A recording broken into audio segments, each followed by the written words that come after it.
So we're streaming. Hello? We're streaming now, I think. Oh, good now. Yeah, we're all good. Let me just check the stats.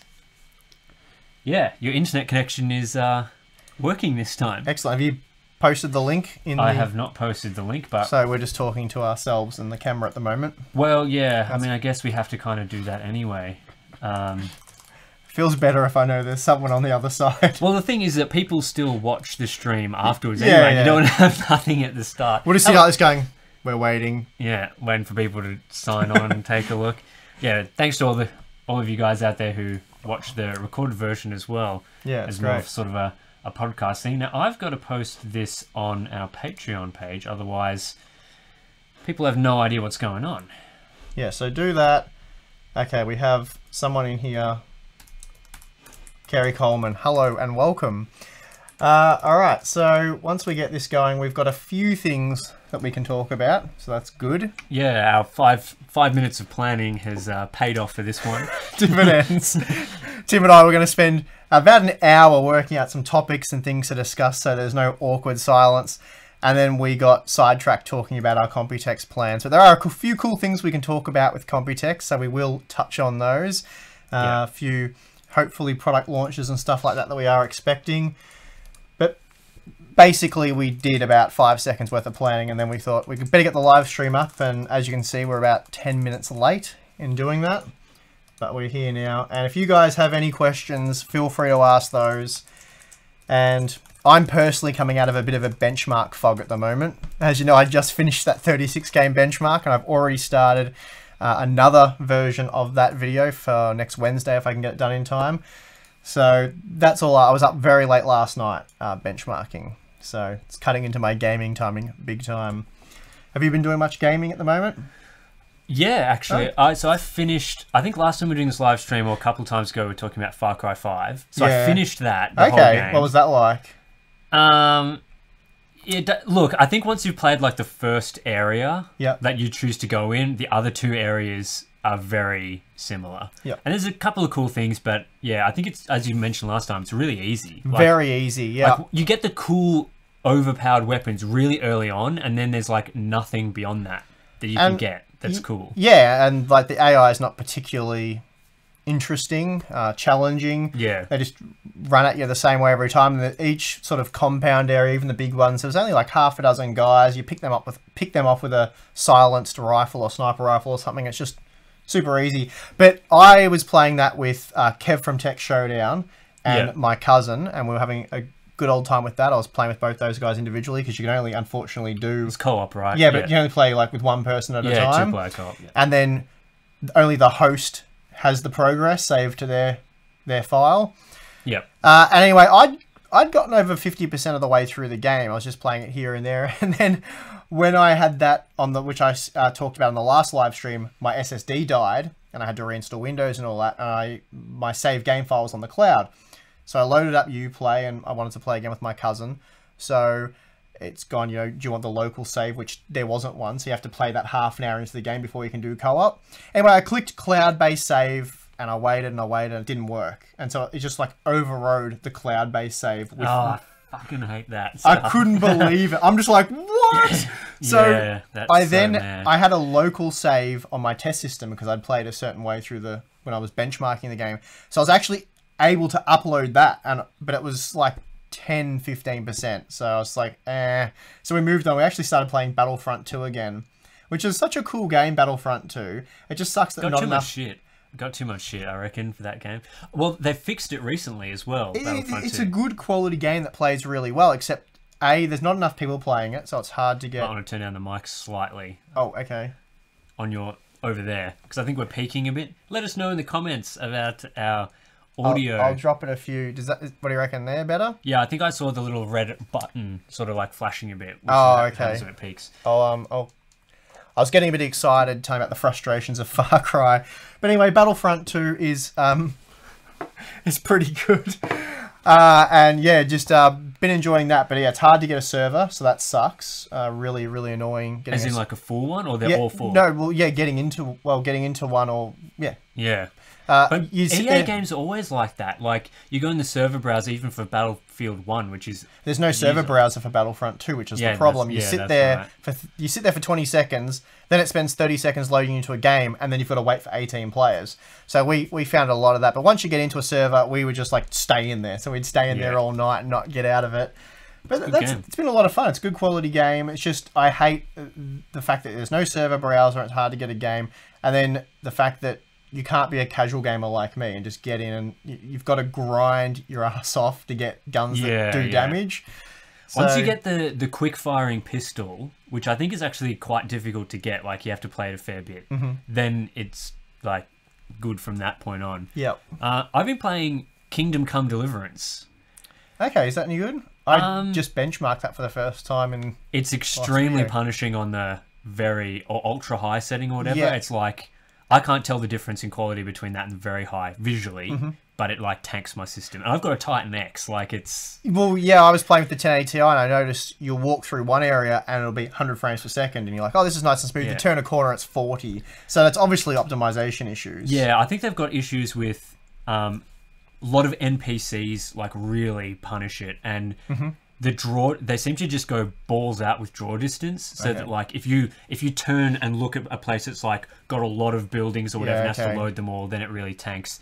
And also like at night, because it's got illumination from like torches and stuff, the more NPCs you have, the more torches you have, and the more lighting sources you have, so that tanks it as well. It's also really buggy. Like you'll just be in a quest or something and it will just crash a lot.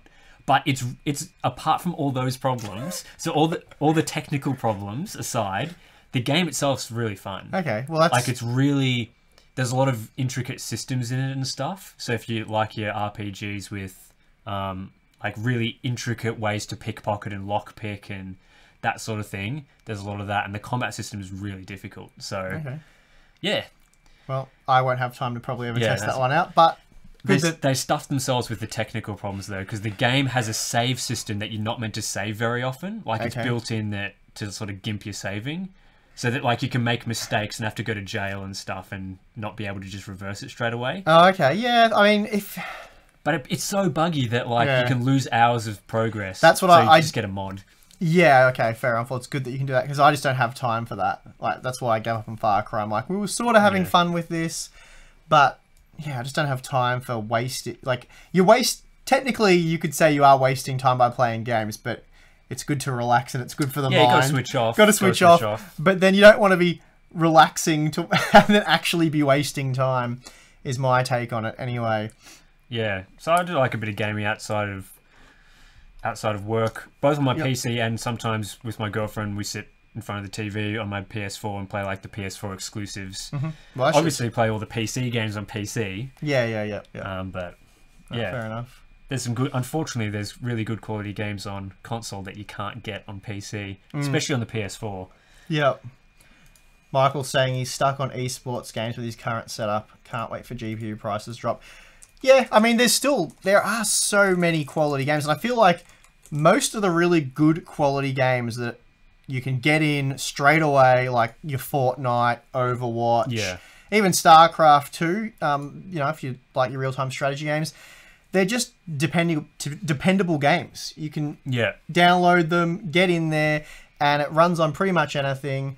And the Fortnite's amazing. You go from Battlefront 2 into Fortnite, and you just like hit play, and it's like 5 seconds, you're in a game with 95 people every time. Yeah. So it's so cool in that sense, and it runs really well. You can fine tune, well, basically, even guys with high-end hardware still use the competitive settings, and that runs on like 200 FPS plus. Well, and it's also just gives you advantages. So So anyway, there are a lot of good games. I live on Fortnite. Yeah, it's a good quality game. I agree with you. There's so many games though, and it's kind of interesting because there's those games like you say, like Fortnite and Overwatch and that you can just pump thousands of hours in, and it's always an entertaining game. But then, like, how do you manage that and also play those single player games that are always coming out that people are talking about? Like, there's just so much content out there that it's really difficult to. It is, but I mean that's why I spent like years just playing StarCraft 2.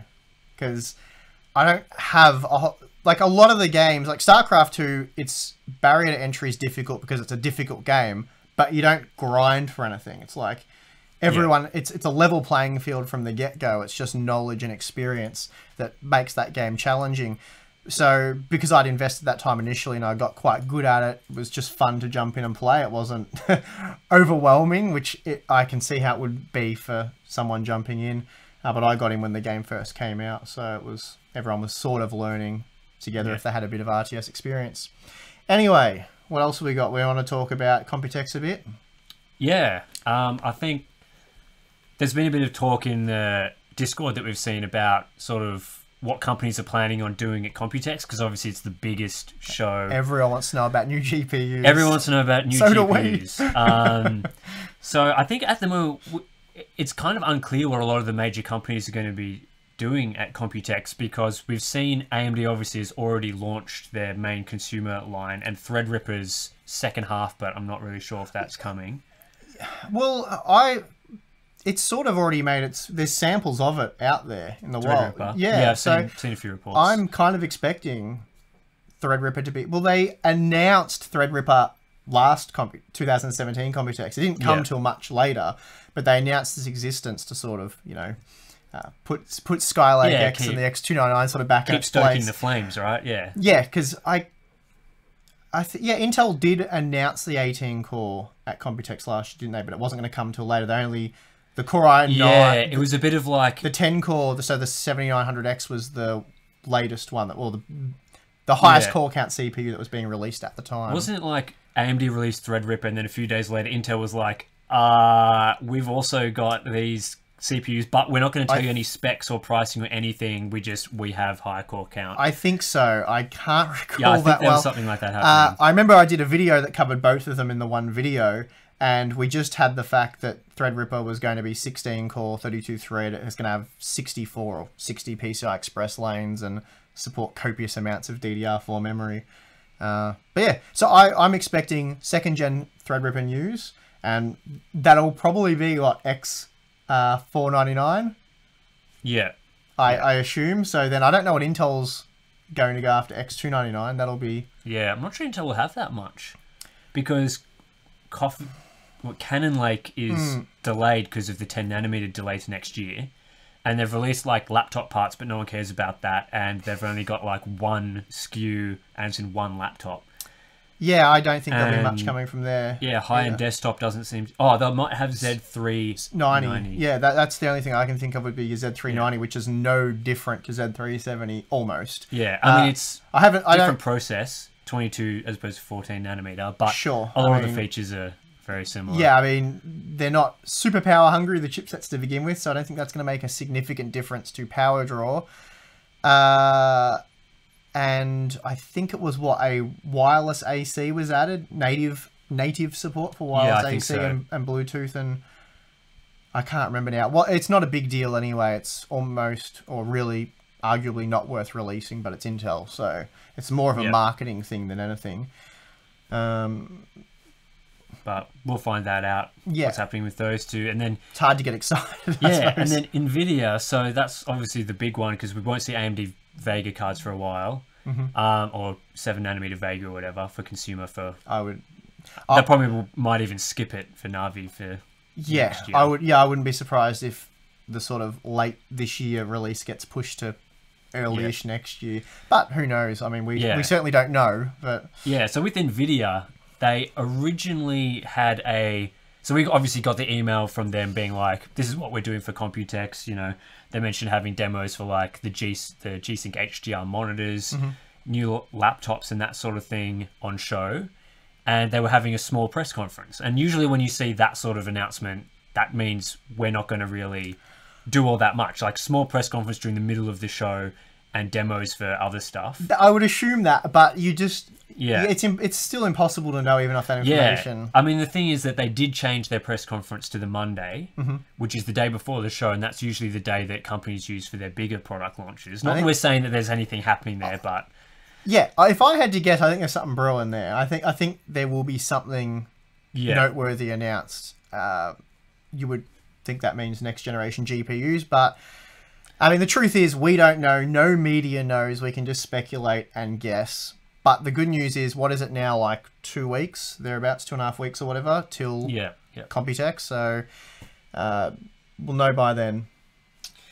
Yeah, so, yeah, I mean, sort of the things we've been hearing is what most other media outlets have been hearing about, second half of the year sort of launch. But it's really hard to know exactly what's going on because they're keeping everything. And that's all everyone asks is, yeah. Should I buy now? And I think the way I would put it, if you guys are sitting there wondering, should I buy a graphics card right now? As I said, Computex is only a couple of weeks away. Definitely wait for Computex. Don't buy now. So there's no point buying now. Wait for Computex, see what's announced. And if nothing's announced and we come back and we're like, well, we know no more than we did before we went about graphics cards, and pricing hopefully will continue to fall a bit. It's coming down a lot. What are we now, about $100 off MSRP for a lot of the cards, like the mid-range stuff? Yeah, when I did the video on it this week, I think it was, we're still quite a way above, like 20% plus above MSRP. Yeah. But we're back to sort of more end of last year pricing before the big rise at the start of this year. And they will never reach MSRP anyway because of the memory issues. Yeah. Within reason. I mean, there's the Nvidia do a small run on their website and stuff. But yeah. So, yeah, I would wait till after Computex, see what pricing's like. We predict it will continue to fall away a bit. Hopefully you see another 5 to 10% discount between now and then. Fingers crossed. And then, work out whether you want to take the risk and buy your GTX 1060, 1070 or Radeon graphics card now, or wait a few more months, as much as possibly 6 months. Yeah. So it's hard to say what to do. Only you really know how much money you've got to spend and whether you're willing to part with it now, and can you potentially wait 6 months to play a game, on decent quality settings rather than low, or whatever situation you find yourself in. That's the other thing. Like, if you have a GTX 1070 or a GTX 970 or something like that, that's still capable now, or your Radeon R9 290 or something, then I'd just stick with medium. That I was actually thinking, I'm just sidetracking myself a bit here, but you were talking about doing the different quality settings for new games. So look how that something that would be really cool to do, which is quite time consuming and stuff, but would be to look at like optimized settings for, which is what you're talking of doing, but work out like a mixture of settings that give you pretty close to ultra, but without the performance hit. So that's I know that's sort of the goal, but the plan was always to look at the different presets and the different sort of individual quality settings and say, well, this doesn't look any different to ultra on high, but you get 5 extra FPS on you that. Almost have to go the next step beyond that, because that in itself is awesome and super useful to the viewers. But what would be just amazing would be doing something like an entry level, a mid range, and then a high end version. So that would be pretty cool as well. So if you've got like a GTX 1060, because certain settings will impact them a little bit more because they might be memory bandwidth hogs or whatever, whereas that has no impact on your 1080 or something like that. Anyway, so that's a lot of work for Tim to do. Once we start getting some more games, then we'll start looking into that. Because there's a few there's a few exciting games coming up later in the new Battlefield game and stuff. I'll just quickly check the chat here. I think you need to turn down the input on the mic more. Okay, a little bit more. Which side's that? I think it's on this side. Yeah. Okay, I'll swivel that around. Yeah. I'm going. That's a fair way down. I think we're a bit better now. Yeah. It was someone saying that the sound. Oh, I was just noticing it was still peaking a bit, and I can always adjust it on here anyway. They're not complaining though. Yeah, well, I always strive for the best quality, that sort of thing. Yeah. Sound is fine. Yep. See, Scratch says it's fine. Yeah. Stop messing with the sound. You've just made it quieter now. I turn it up on here to compensate, so we're all good. Okay. Yeah, so that was just a waste of time then. Ever thought of doing Twitch type streaming either for gaming or for benchmarking? Well, for sorry, do you want to... You can go first. I was thinking probably we wouldn't do it for gaming. Probably pretty unlikely. Well, I was thinking the opposite, because benchmarking...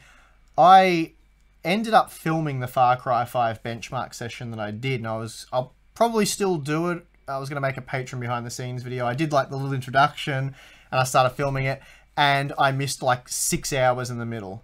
Like, the camera just didn't film. I don't know why. So that sucks. Yeah, so it sort of goes. I filmed about 6 hours during the day, Then it skips the transition tonight, which was the bit I really wanted to film, and then it's about 4 hours after that when I'm finishing off the Radeon GPUs. So I was like, that kind of sucks. But my point is, watching it back, even sped up, it's like so boring. Because we only choose like 60-second portion of a game to benchmark, and then we do that 500 times.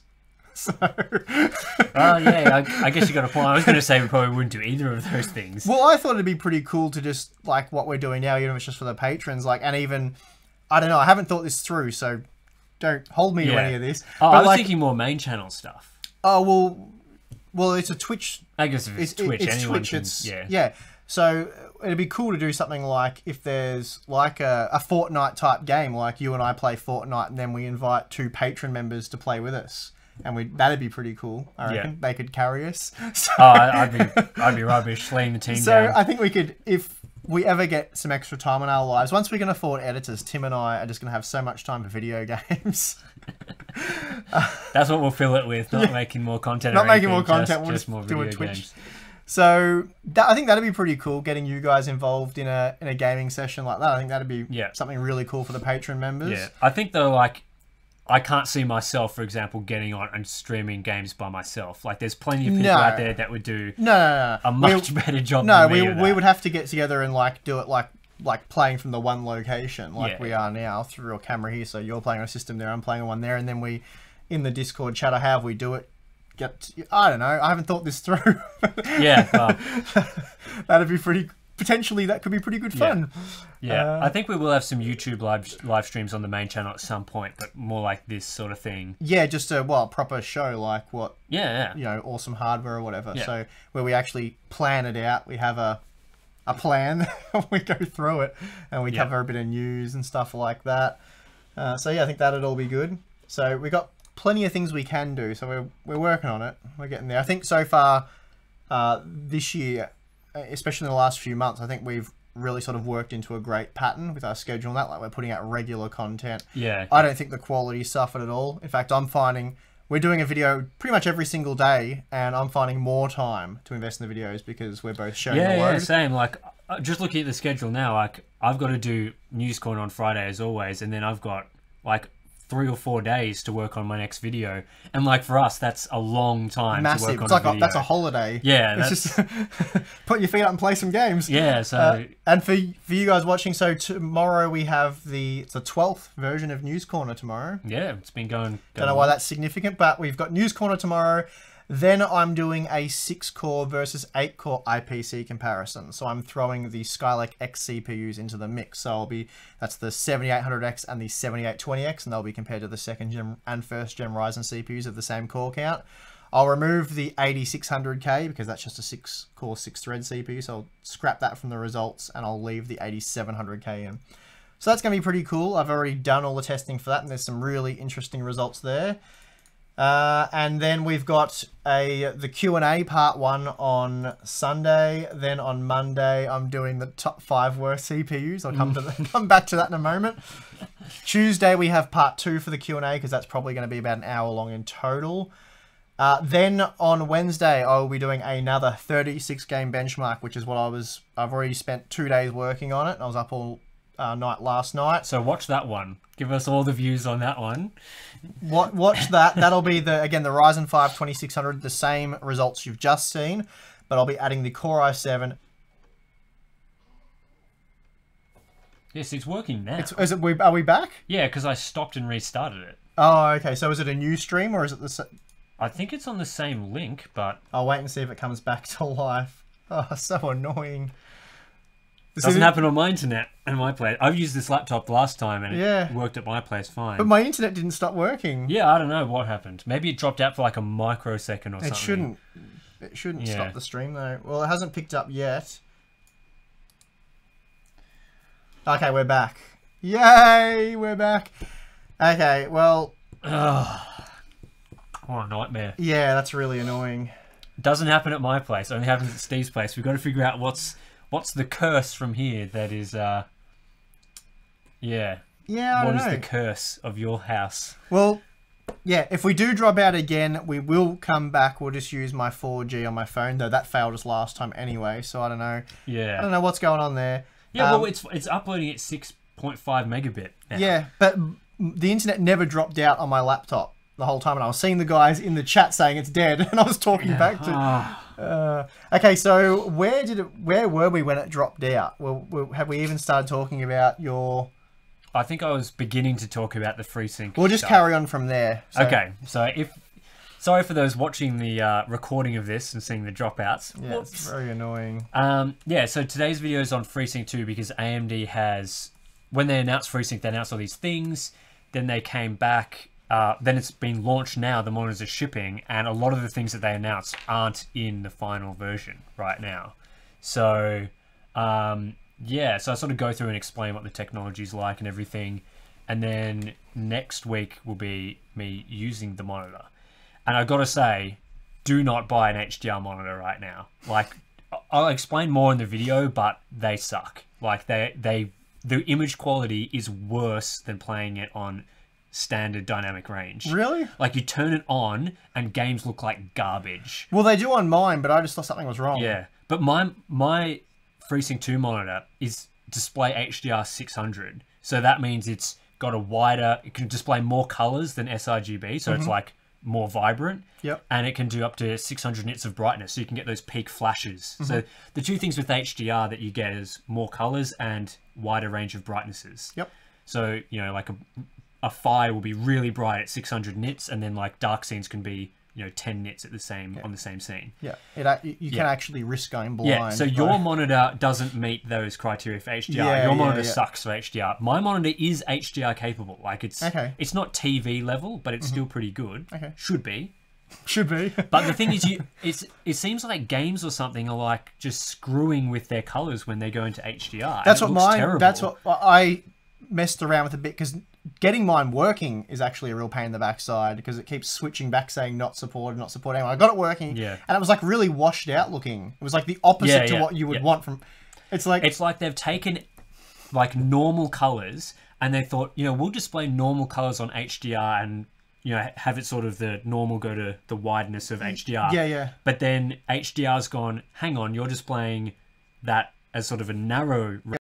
And it's sort of just gone, boop. As if you've got a standard dynamic range image and you're pushing that out to HDR, HDR should display that perfectly fine. It should just be as normal. And if you're using the HDR features, it's better. Like that's how it should work in theory. It only should add to SDR content. But the way that it looks like it's happening at the moment is that the game is sort of expanding it out and bringing it down. Yeah. I think we lagged for a second, but... Yeah, we've dropped a few frames just before, but we're okay at the moment. Maybe I'll stop playing it. Yeah. So someone asked about testing the usefulness of FreeSync on Xbox One S or Xbox One X. I think it's pretty easy to say how useful that would be without testing it because, first of all, it is the same implementation, and almost all games on Xbox and consoles are either locked at 30 or 60 FPS. And you might get those one or two games where, you know, it's sort of you'll be running in that 40 to 60 FPS zone, but you're never going to get above 60, and most of the time you're locked. So I don't think it will really add that much unless you get one of those rare games that's unlocked. Yeah, not much you can do about that. All right, well, I think we're doing... I'm nervous about the stream now. It's so annoying the way it drops out. But anyway, we'll... Blame your wireless NBN. We'll just put that all on the NBN as usual. Yeah, bit weird. So that's the schedule. That's what everyone is. So that's the schedule. Then you've just got News Corner again after that. And then I'll probably be doing... it's scheduled for the 26th, so on the Saturday, an AMD box cooler comparison. So all the AMD box coolers. It's not really anything you really need to know because you get a certain cooler with a... I don't know, everyone keeps asking me how do the box coolers compare. I suppose if someone doesn't have one and they want to buy one because they want an official AMD box cooler. Anyway, it's been heavily requested, and I generally do videos that get heavily requested because obviously you guys want to see it. So it's like, you know, Wraith Spire, the Stealth, the Prism, and maybe a couple of other older ones like the Wraith Max, I think it was, or whatever. So I'll test them. I'll probably test them all on all 4 CPUs. So yep, yeah, should be quite interesting. And then we've Yeah, got... that's like more than a week's worth of stuff. That's more than a week's worth, and then we've sort of got the next week just before Computex open at the moment. So if there's something you guys really want to see, I want to do XFR overclocking, XFR2 overclocking. I want to really do a proper video on that compares all the different overclocking methods and then compare them thoroughly. So, so there's not a definitive just in, answer to that. Yeah, not just in Cinebench or something like test at least half a dozen games that respond well to overclocking and maybe some that don't. And then a few different applications and things like that, just to see which overclocking really makes the most sense. Stuff like that. So I'll explore that as much as I can. And if I can get Corsair on board, we can get in touch with them. Hopefully that week I want to do the test stream, the live stream of me building an Intel test system. So is that the week? That's that week before Computex. Okay, because I'll possibly come to your place to join in on that action. So we've already got Gigabyte's on board for that. They're all good. They're all good to sponsor the stream and everything. So that's good. And we've got Intel. I've got the 8700K already. We just need the rest of the stuff from Corsair, and then we can go ahead with that. Okay. So that's tentatively scheduled, but that should be on the main channel. So that will be a live stream. You can come and chat with us on the main channel for the first time ever that we've live streamed there. That'll be good. But it'll be at my place so the internet will work. So that will be good. Whatever. My internet's fine. Yeah. No, I'll have a few other things that week as well, but we'll just have to see how it goes. Yeah, I've got a list on my desktop of things that I would like to try and fit in before Computex. So I've got ideas flowing out my brain into our calendar system and stuff. It's Benchmark Cities Skylines. I tried that, got heavily requested a year ago, and I got Cities Skylines and I downloaded someone's like massive city, and it didn't use a whole heap of cores and threads like it was said to, and it ran like rubbish. Yeah, it just chugs. Just chugs. I threw I think it was I might have even tried it on the 8700K overclocked to like 5 gigahertz, and it's still like a massive city still ran like crap, and it wasn't using much of the CPU. So I was like, eh.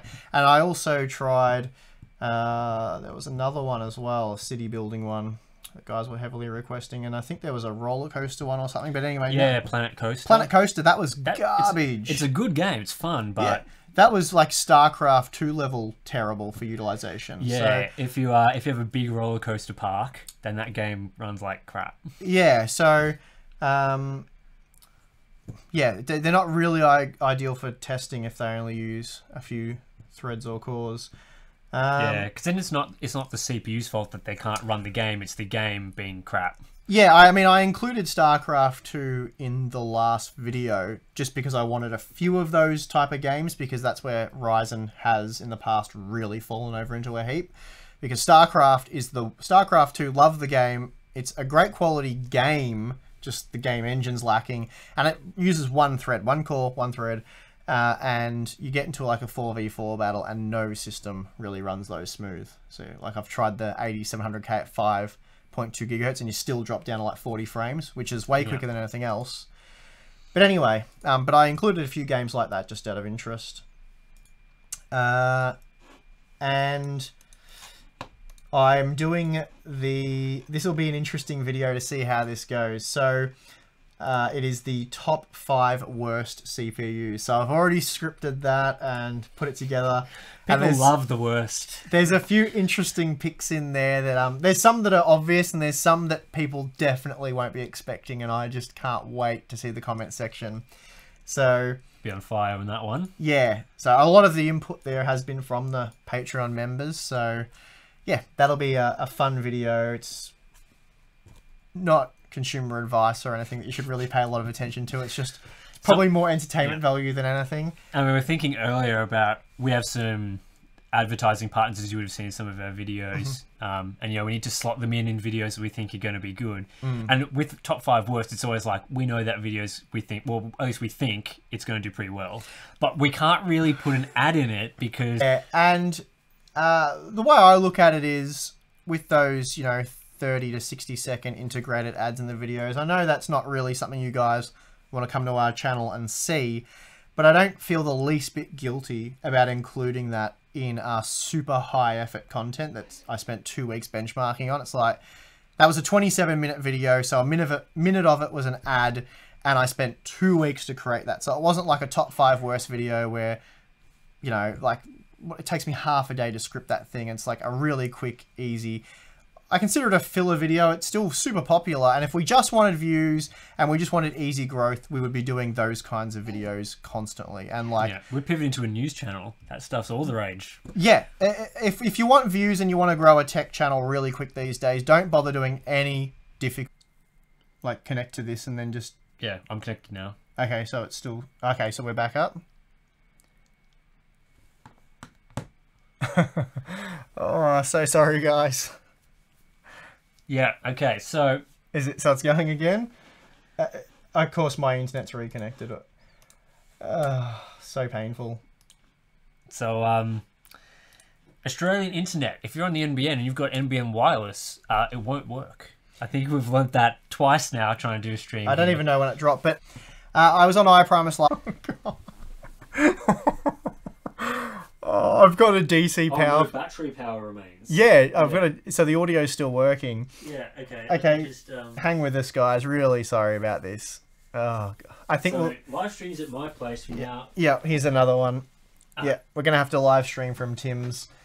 So it's now a podcast. So welcome to the Harbour Unbox podcast. We stream once a month. No interruptions. Yeah, we're really reliable. We're really real.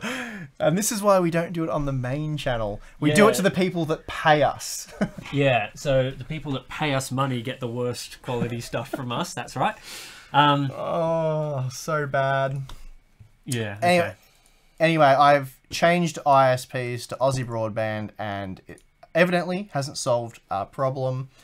So really sorry about that. We're probably not going to stream from my place anymore. So this will be the last time we do it. I'll just drive to Tim's every month because this sucks. And yeah, really sorry about it, guys. Oh, how annoying. So you get, when you get to a place with fiber to the premises, then it's all okay. But yeah, just yeah. So I changed the settings a little bit for the so we switched to using a phone now. We should have way more bandwidth, but anyway. Yeah, upload though, it's it can be a bit dodgy. Yeah, true. Okay.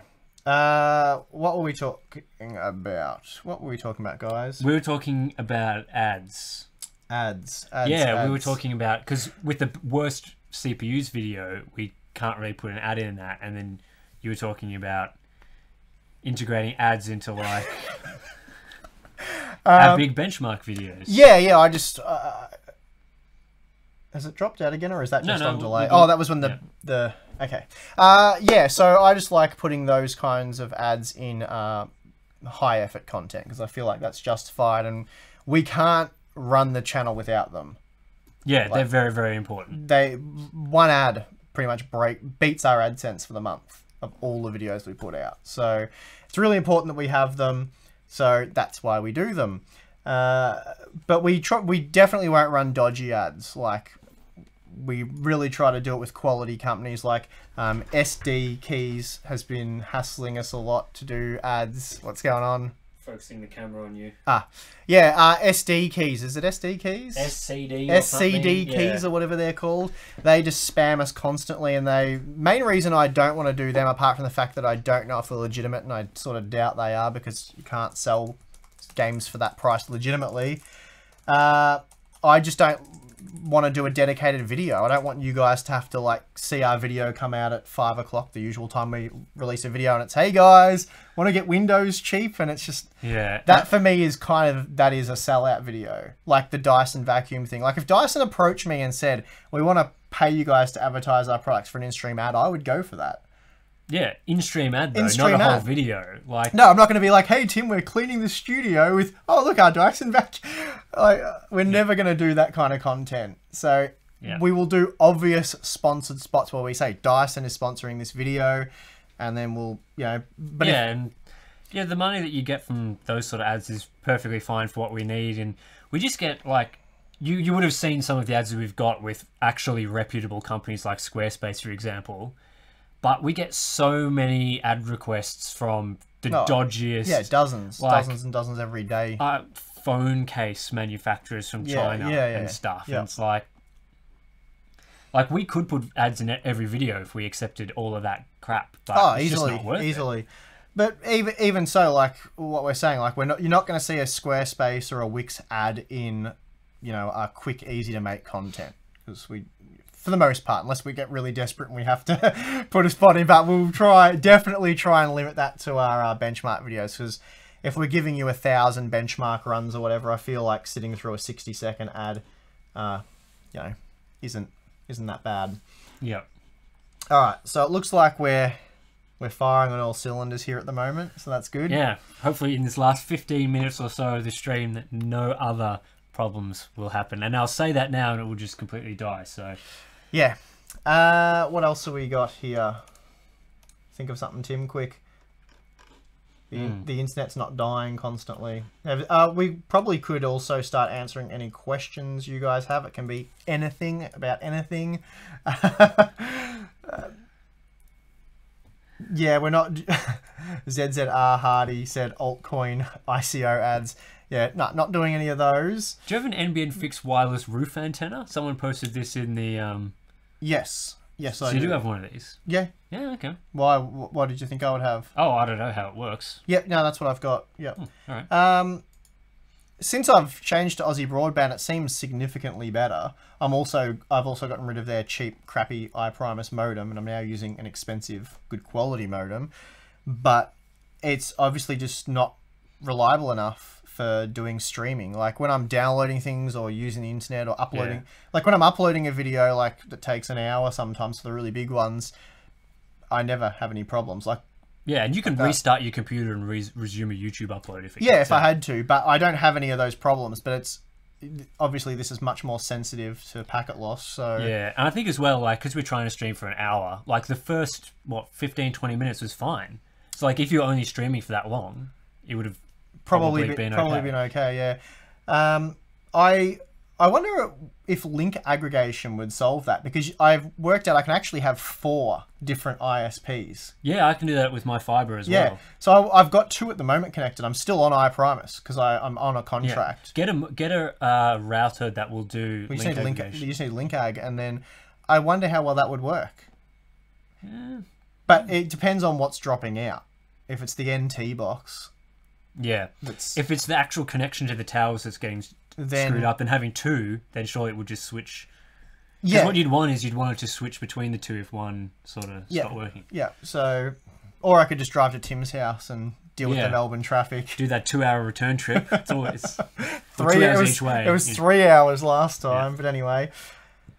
Come on, guys. There's no questions going on here. We need some questions. But Tim and I, pretty much everything is dialed in for Computex. We've got our full schedule worked out. We've got we'll be there for more than a week. More than a week in Taiwan. So we'll get content leading right up to that, and I'll try and get a couple of videos ready up there. I showed you guys a picture of it in the Discord chat the other day. We've got everything. So I'm really excited to go. I think we're gonna have a lot of fun. It's gonna be great. So. Yeah, I'll take the GoPro. We'll do some podcasts and some behind the scenes vlog, fun content, some vlog stuff, and we'll do a stream. Well, we hope to. Yeah, maybe on the Thursday or Friday night. Should be awesome. It is good, yeah. But yeah, so one of the things that, as Steve was just saying, is that hopefully what we'll have there is a live stream on the main channel, which will just sort of be like if you want to come and ask us questions about Computex, what we've seen. We might do a live news corner as well. Yeah. We'll see how we go. Well, we could probably just roll them all into one. Have that for an hour or so. Yep. Maybe do a live stream for you guys, like an after show as well. Yep. So that should be good. Because as the show winds down towards those later days, it's kind of most of the stuff you would have already seen, most of the big stuff at the show. And then you can come and ask us when we're actually there in Taiwan. Will there be B450 boards soon? Apparently AMD's making them. Yeah, But X470 is the same as X370 mostly. That's right. So I feel like the advantage of the X470 boards, in my opinion, is that at the higher end, they've just been taken a lot more seriously by the motherboard partners. So because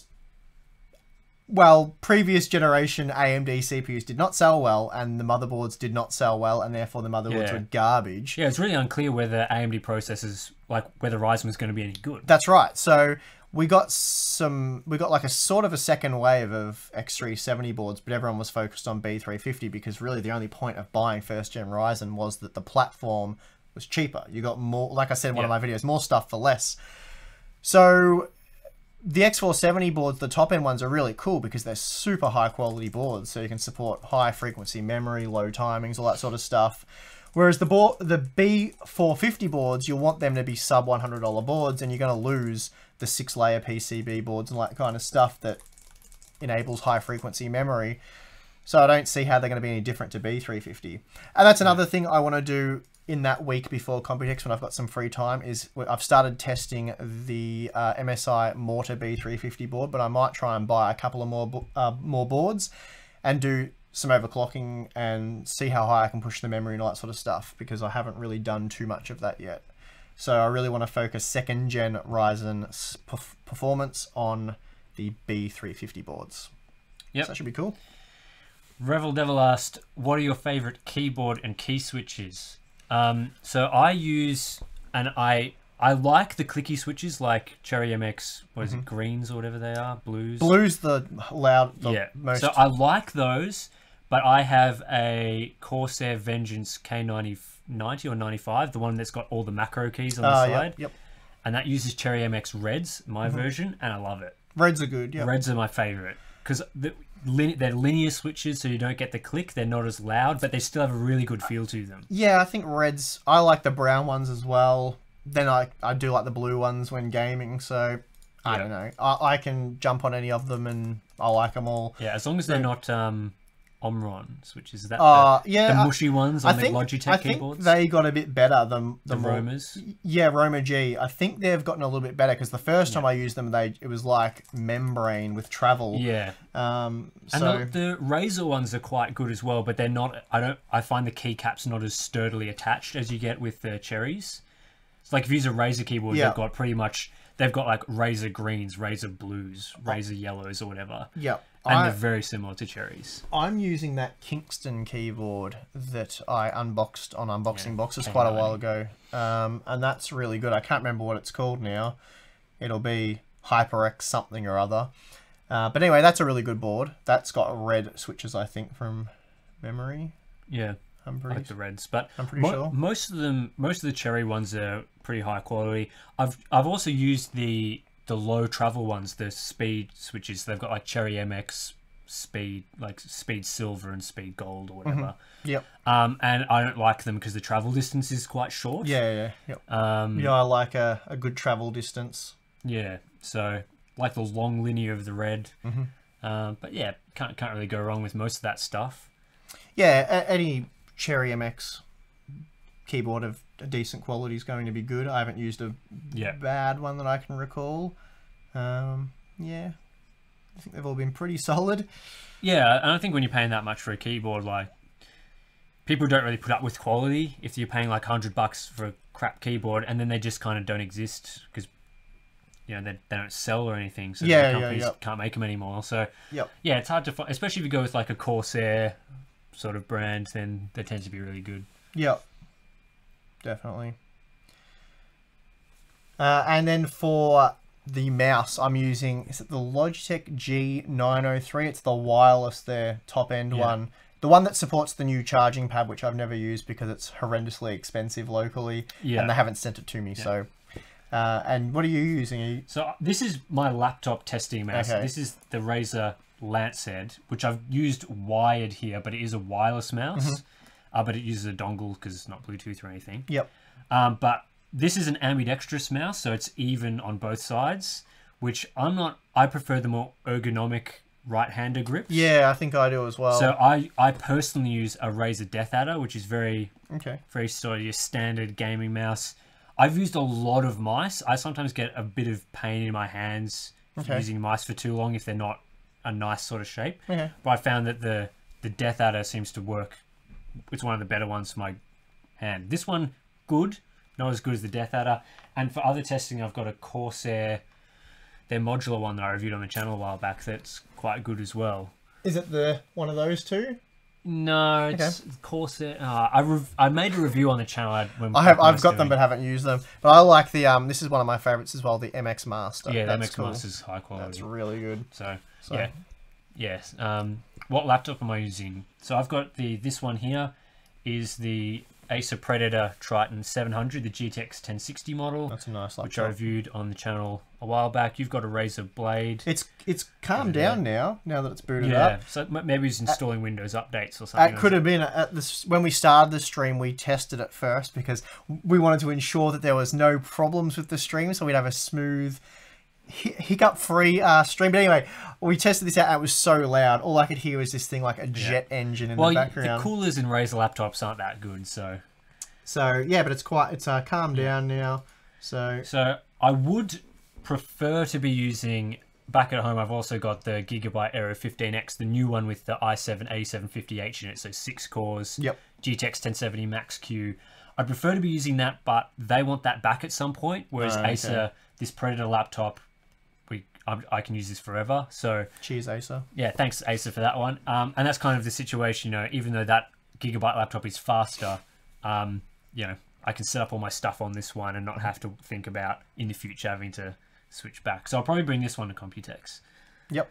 Yeah, I'm getting a workstation laptop provided by MSI with about 5,000, they say. So not sure which model that is, but it'll be one of their chunky ones. Big. Oh, I'll probably take this as well to use on the plane.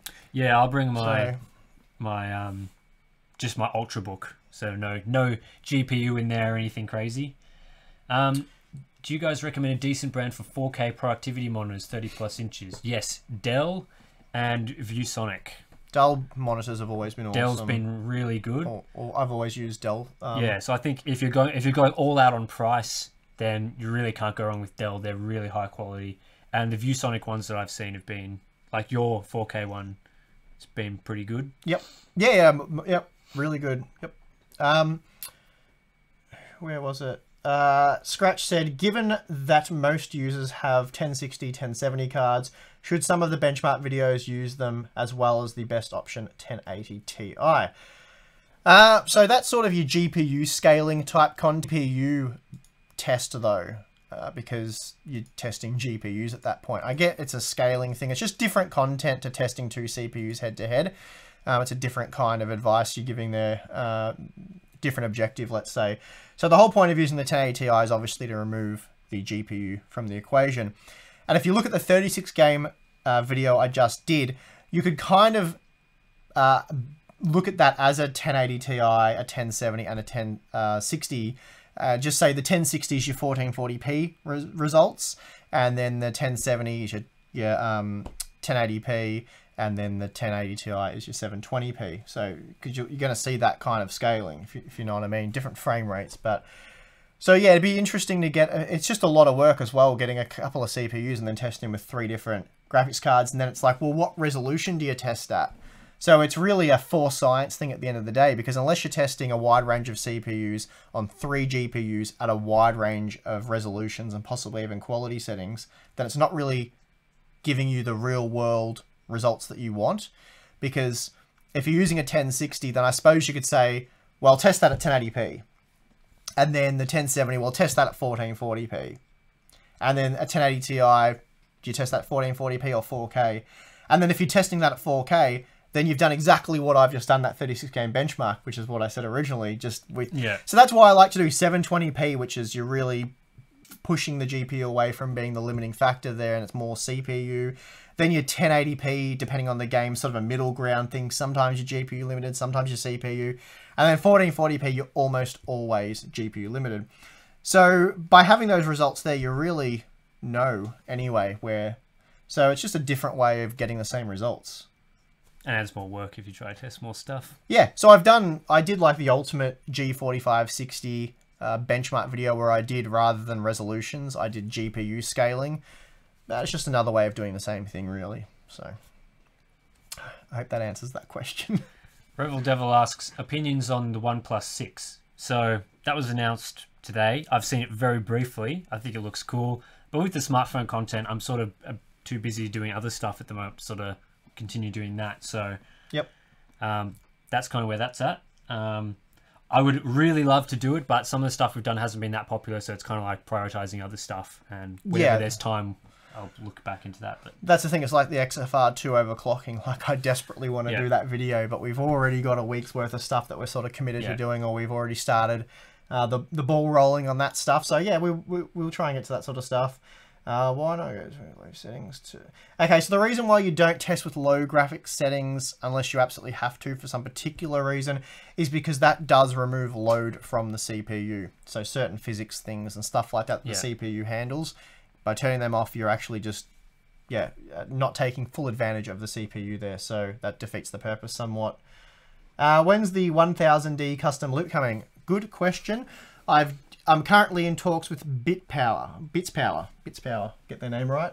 So I want to do at least 2 loops, heaps of gear in there, massive radiators, mono block on the Threadripper board, that's on that MSI board, that'll be cool. I don't think I'll get that done before Computex. Hopefully I can get all the parts while I'm away, and then I can come back and get straight onto that. I'll probably do some behind the scenes stuff there. So yeah, I'm really excited to do it and want to start now, but I don't have the bits. So I've seen this case in person now, and it is enormous. Yeah, yep. It really is something else. So massive. Yep. What else we got?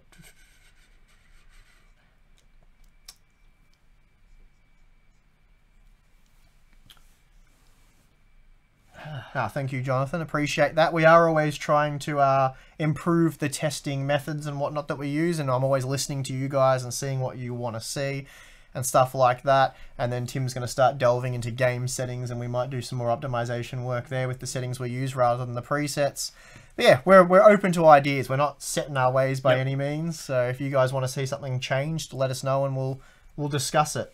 Yep. And after Computex, I think I'm going to buy a whole bunch of display testing stuff. That's going to be awesome. We're going to invest a fair bit of money there. Yeah, going to spend a few thousand, do response time testing, which is something that all of you guys have been asking all the time, is to test those stupid 1 millisecond figures.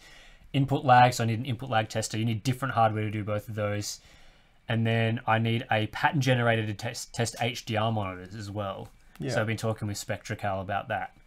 We'll keep doing questions. You talk about that. I'll be back in 1 second. Yeah. So... don't mind me. So yeah, sorry, keep telling about that. So yeah, we want to make, don't know where he's going and what he's doing. Yeah, so we want to make sort of the display stuff as top notch as we possibly can and sort of cover all the bases with that sort of thing. So obviously we've got the color related stuff down pat at the moment and a few other things, but once we get in the hardware to do the response time and input lag, that will test all of that stuff. I've looked into a bit of the ghosting testing that some people do, the trail testing stuff, but I think the response time metrics, once you've got a, like using the oscilloscopes and stuff to measure that, will give you most of the stuff you need to know there. And then, yeah, testing HDR monitors, yeah, you need a whole different set of stuff to do it. And even then, now I wouldn't recommend buying one, so that's kind of just the point there. Rebel Devil says Computex is in Thailand. It's in Taipei, in Taiwan. So Thailand and Taipei and Taiwan are different countries in the same sort of area, but definitely different there. Michael says it's in Korea. Again, Korea is different to Taiwan as well. Korea is a peninsula, Taiwan's an island. Thailand is a Southeast Asian country. Taipei and Taiwan are off the coast of China. So yeah, so we got direct flights this time last year. Yeah. If you guys recall, I had my Hong Kong drama where I got stuck there for quite a few hours because I missed my flight. So this year we're flying straight to Taipei, so no messing around. It's going to be really good. So yeah, looking forward to that. Melbourne to Taipei. Sounds this video is running at like 360p for me. Huh, it's running all right for me. Yeah. We should be going out at 1080p 60. So we live in Melbourne, Australia. I mean, to be fair, Steve doesn't really live in Melbourne. Or Victoria. Well, you live in Victoria, but you live out in the absolute sticks in the middle of nowhere. I like it out in the sticks. It's good. I live in the outer suburbs. Need the fresh air for my long benchmarking sessions. It keeps me going. Right. Yeah, Chris says need WD-40 on that door. Yeah, you really do, actually. Yeah, it was shocking, wasn't it? Go fix it. I don't know what's going on there. Yeah. Now, guys, this is an incorrect use of WD-40. As we know, you only should use WD-40 for cleaning PC components. Oh, so, look at that. Can't even hear it anymore. I can sneak out and no one knows. Nice. Echo. Yeah. Fix the door. That was, yeah, that worked well. Who would have thought? Yeah. So... Yeah, lubricate your door, lubricate your computer parts. Yeah, it does that's it right. all. Yep. So, Multi-purpose stuff right there. I thought that when I opened the door how bad it was. Yeah. Great stuff. And we're gonna. What's the status on the WD-40 open loop that we're gonna? Did you see that in the Discord chat the other night? I think if a company wants to donate us parts that they're never going to use for anything else. Well, I've got all those parts that I took out of the Tower 900 that was there. I just cleaned them all. So I'm set up. I can make this happen. Yeah, we should reach out to WD-40 and do a sponsorship. Well, we need a fair bit of it. That would be a cool way. Instead of doing with Dyson, we could do it with WD-40. Let's reach out to WD-40 and get this WD-40. We're gonna take a note out of Linus's book. You got to capitalize on these product placement things. We can't just give WD-40 product placement on the channel without making $1 off it. Yeah, that's right. I mean, we could be recommending some no-name brand lubricant company instead, right? It'd be quite funny, that video, though. Yeah. Oh, we should definitely do it. Let's put that in the ideas one. Well, let's see how if we do that live stream not next week, the week after, with Gigabyte and Corsair. That ever comes through. If that comes through, then let's do the WD-40 thing next. Yep. Maybe that system you build will WD-40 it. And if it leaks, the good news is all it's doing is cleaning your components. Yeah, that's right. Yep. Why even test it for leaks? May as well just let it. Yeah, right? It's like cooling and cleaning. It's a 2-in-1 solution. I mean, obviously the next step after that is do like Linus did with his oil-cooled PC, but the oil's WD-40. That would be, we could go pretty stupid with this, but yeah. Maybe that'll be a Patreon-only video. Could you imagine if we did a submerged WD-40 computer on the main channel? Yeah, I think our reputation would suffer from that, but... Yeah. I know a lot of people have been asking, I do plan to do a second, so I'll just say Ryzen 7 2700X. No need to say second. It'll have to be 37 games because a lot of people were very upset I forgot about Rainbow Six Siege. My bad. Yeah. I did actually. People do play that. I know. It's a popular game. I forgot about it. I was meant to include it. It's funny because not that many people played it when it launched, but it seems like now. And there's like Ghost Recon's Wildlands. I think when it launched, it had a few hiccups from memory, but I could be wrong on that. And this weekend, if you guys are looking for a game to play, like we were talking about earlier in the stream, 3 streams ago, Ubisoft has a Rainbow Six Siege free play weekend that starts tomorrow. So get on that. I've played it a few times and I'm terrible, as always. Yeah, it's more of like I could be putting my foot. It's like CS:GO, I think, but slower. Than CS:GO. It's a lot of like camping around, waiting for the other team to come in and sort of take him out as they try and do their stuff. Yep. I mean, I'm sure if I played it for more than an hour, I'd get better at it. It looks like it's good fun. Yeah, it's kind of that point now where like a lot of the people that play it are the hardcore gamers that are really good, and then you get on, you just get owned every time. Yeah. Yeah, you got to invest a fair bit of time to work everything out. And you go on and people see your level and they're like, oh, I'm not this guy. Because the teams are so small that like having one guy that doesn't know what they're doing can really stuff everyone up. Yeah, there's a bit of a back pain there with the carrying going on. Had to refresh YouTube. I don't know if it's you. I think it's a combination of, it was wireless NBN and possibly YouTube. But the stream's been fine for me since we've been on my 4G.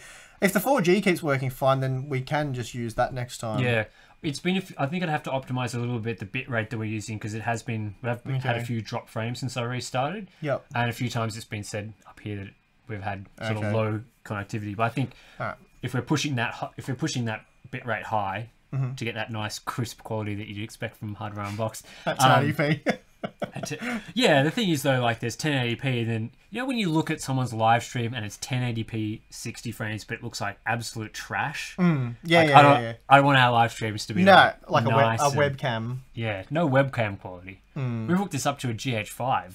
GH5, with a ridiculously good lens on it. Yeah. So. And we've got all that with that stuff. I think we've gone for an hour and 10 minutes, so it's probably.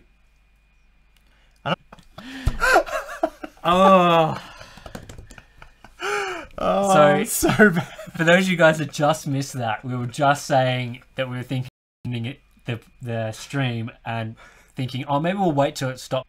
Yeah.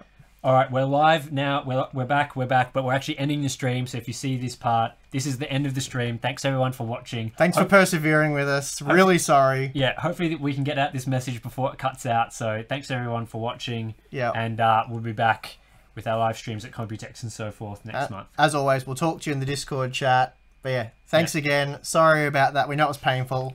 I'm always going to Tim's place now because my internet sucks. Yeah. All right. See you guys later. Bye.